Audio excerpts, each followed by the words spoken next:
Imagine a living dinosaur today, 60 million years after they went extinct. Crazy, right? Well, that's exactly what people thought in the early 20th century during the peak of dinosaur mania. Scientists and explorers thought they might have found one in the remote Congo River basin and named it Mokele Mbembe. Of course, this dinosaur rush came with its share of pseudoscience and conspiracy theories. But after many failed expeditions, the hype slowly faded as the century ended. Yet stories and blurry photos claiming sightings of this mysterious creature still pop up. Over time, Mokele Mbembe found its way into pop culture, sparking imaginations where science couldn't offer answers. So let's dive into the history of our elusive friend. But before we go into our explanation, we have a very small request. If you like our content, please support us by subscribing to our channel. This is a small click for you, but for us, it means a lot. Thank you. Let's begin. Back. You can't get our scent.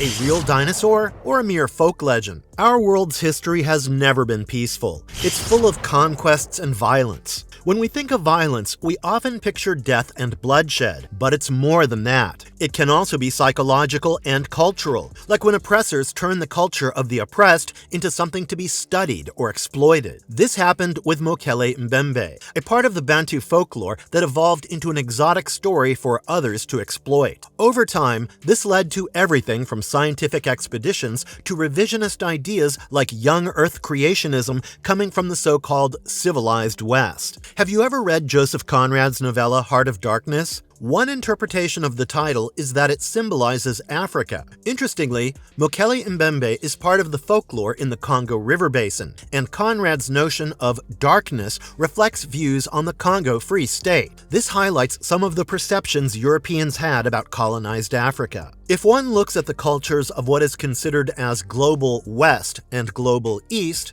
we can see a clear difference in terms of how they view nature. While the latter has a close relationship with nature in terms of beliefs and practices, the former has lost that connection, particularly after the Industrial Revolution. The rural-urban disparity also points to this, the West being much more urbanized than the East. And when new creatures and continents were being discovered by the European colonists, they never tried to look at it from the natives' point of view. The difference between myths associated with Mokele Mbembe in the native folklore and how it's looked at today points to this. Even though the interest around the cryptid peaked only by the beginning of the 20th century, the first reported sighting of it, according to many, happened in 1776. A French missionary, Abbé Léon Bonaventure Proyard, described about sightings of giant tracks. Various local legends describe large creatures roaming the dense forests of the Congo, reflecting a deep respect for nature within the native culture. Their strong beliefs often blur the line between what's real and what's supernatural, creating stories that form part of their community identity and maintain consistency over time. According to popular legends, the creature lives in unexplored river systems and swamps. Based on these stories, they hide in the caves carved by rivers at sharp bends in the Claye regions, which explains its rarity and the challenges in spotting it. Additionally, it's thought that if someone gets too close,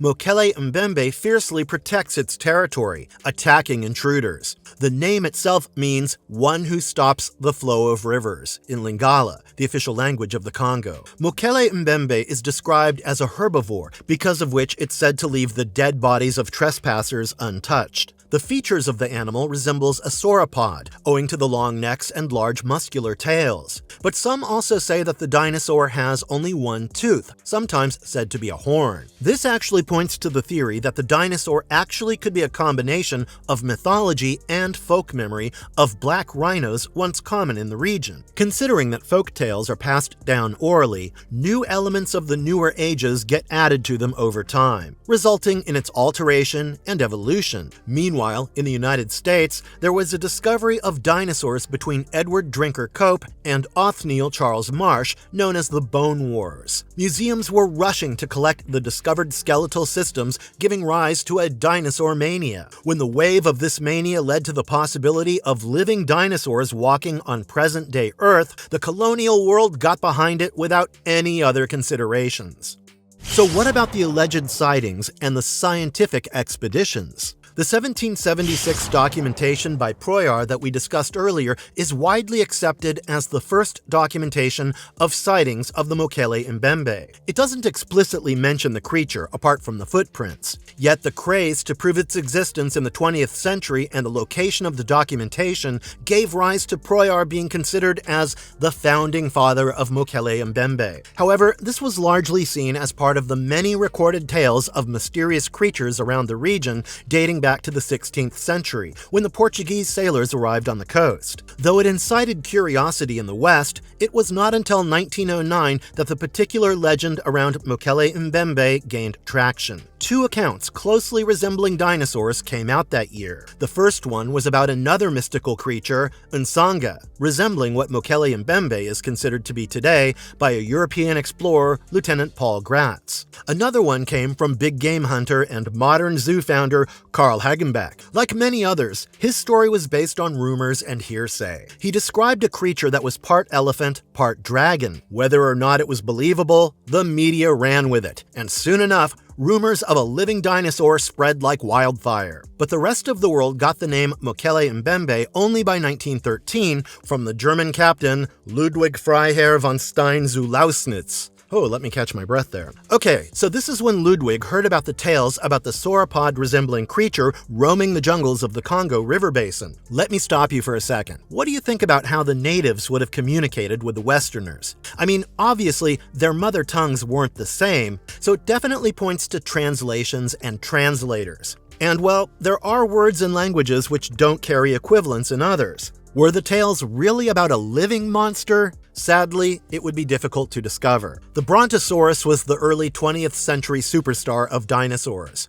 Starting from its discovery in 1879, one of the first complete sauropod skeletons to be discovered, the reptile has been a fan favorite. Then came the confusion regarding its name in 1903, when Elmer Riggs argued that a Brontosaurus was not different from an Apatosaurus. Therefore, he continued, both the names should be considered as synonyms. An argument that was rejected by Henry Fairfield Osborn. The clash was well reported, and gradually Brontosaurus became the archetypal long-necked dinosaur. As the portrayals in mass media caught up with this, the awareness about the reptile was large. The varied descriptions regarding the mythical creatures in the folk culture that the Europeans came across, therefore, quickly got equated with that of this awareness and popularity. Anyway, the craze soon died down, and so did the reporting around the expeditions. Later missions were largely undertaken by cryptozoologists and adherents of young Earth creationism, who believed that Earth and its living beings were created between 6,000 and 10,000 years back. However, the consistency in tales told by the natives still retained curiosity among many in the West. Thus, Henry Powell and Roy Mackal visited the region in 1981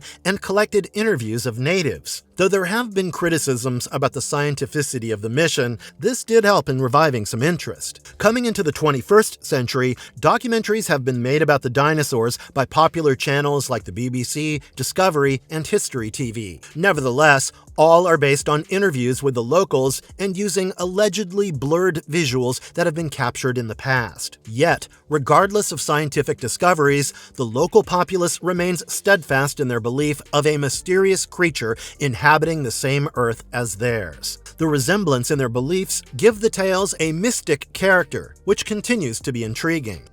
What does science have to say about it? And what could be the possible theories? Zoologists give a chance to the possibility of a presumably extinct animal's existence only till 3 to 6 searches. According to them, if by then an animal does not turn up, then the probability starts decreasing drastically. We know that more than 50 searches, at the least, have been conducted until now. Apart from testimonials, which are definitely part fictions, and many confirmed hoaxes, we do not have anything yet to prove its existence. Also, one should consider the fact that Earth 65 million years ago was very different from today's. When very few species have been known to survive this change, a massive creature such as a dinosaur surviving through it appears a bit far-fetched. Also, the animal in question is not a tiny one. How long can a being as big as a dinosaur hide from us? It's not merely our eyes at work, there's a scientific advancement also that's happened. Modern technologies, including sonar detections, have come out empty-handed. Or else, there is some evolutionary mechanism that the sauropod underwent which is still beyond the human brain's capacity. As most probably we are not talking about a single one of these guys,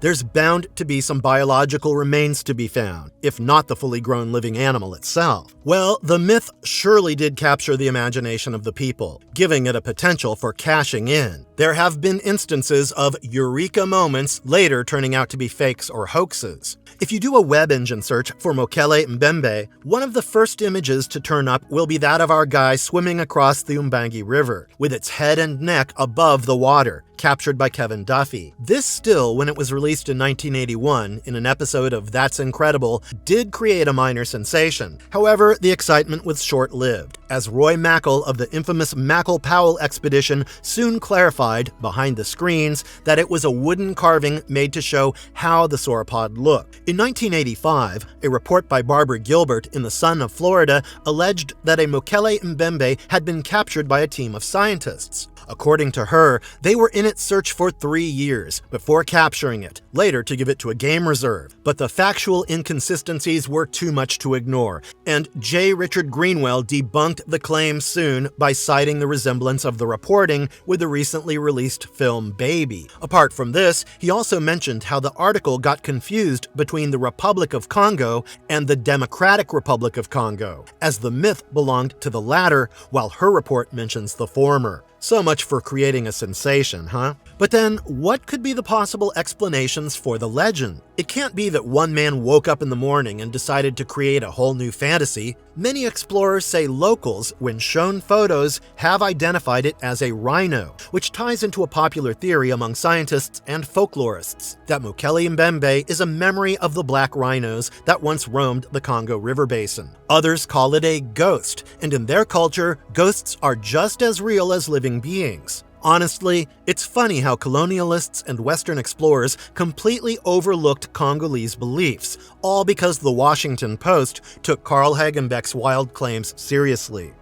Mokele Mbembe becoming part of the pop culture. Hey Godzilla fans, are you out there? If you've seen Godzilla King of the Monsters, you might have noticed a quick nod to Mokele Mbembe. Though we don't see him in action, you can spot his figure in a misty containment shot. Also, did you know there's even a chess opening named after him? It's clear pop culture loves Mokele Mbembe, but it tends to ignore the real folklore, sticking to old cliches about Africa. In the past decade, cryptid-themed documentaries have kept the Mokele Mbembe story alive, with channels like Sci-Fi, History, and National Geographic keeping audiences intrigued.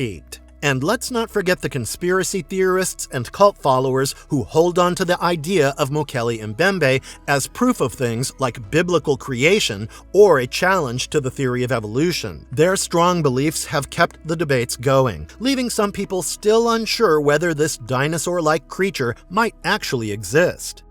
Conclusion. Personally, I love thinking about the time before I was born. I get sad while thinking about the species that got extinct in the near past, who walked this earth with humans, but I could never see. I guess it's a feeling that many of you can relate to. I mean, look at the images of saber-toothed cats to mammoths that have been based on imagination. It's a question that intrigues me, whether they actually looked like the images. I look at the popular identification of Mokele Mbembe with a sauropod with this same feeling of an old nostalgia, of a bygone memory. The origins of the legend and the way the natives see it may be very different. It could be one of the black rhinos, as we mentioned earlier, but from an outsider lens, this is what I go through. I know that everyone will have different reactions to this legend, and we'd like to hear from you. Is it a bit of nostalgia arising from FOMO, or is it something else? Let us know what you think in the comments. And if you liked our content, don't forget to leave a like and subscribe to us if you haven't already. Have a good one and be safe. Thanks, everyone.